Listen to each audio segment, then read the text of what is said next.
Welcome back. New tonight, Kid Time is starting to develop its transition plan.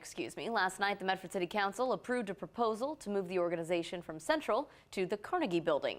NBC5's Natalie Weber met with Kid Time today to see what that move will look like. Natalie? Kristen, it looks like the move is still a ways out, but staff at Kid Time are already dreaming. They tell me the new exhibits and programs are in the works. They meet new friends here every single time. They get to see new people, they get to see new activities, and it's a new experience every time they're here. Oh, I want to get trashed by the train. Sunny Spicer says there's rarely a dull moment at Kid Time. But this week, the executive director may be even more excited than her young guests.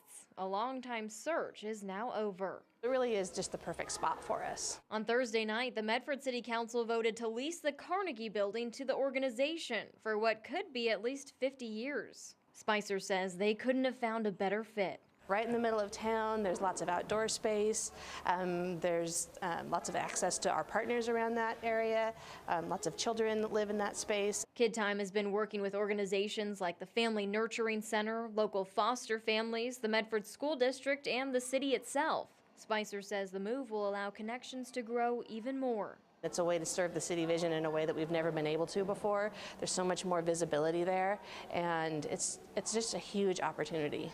Spicer says it's not only an opportunity for Kid Time, but also the children it serves. There's only about 1/3 of our community that gets early learning services in this area, and we fill a lot of that gap. And so it's important to be able to have the opportunity to be accessible to more families. And more students. We'll be expanding our preschool, we'll be adding more spots to that. Ultimately, we'll be expanding the whole building. First things first, though. Kid Time has to get organized and ready to move to its new location. Spicer says that will be sometime in 2019. Our lease expires here in 2020, the January of 2020, so we'll be out before then. When Kid Time moves into the Carnegie Building, it's expected to add 12 preschool slots immediately. After a while, Spicer tells me they'll begin fundraising to add on to the Carnegie Building. With those changes, Kid Time hopes to offer even more programs. Live in studio, Natalie Weber, NBC5 News.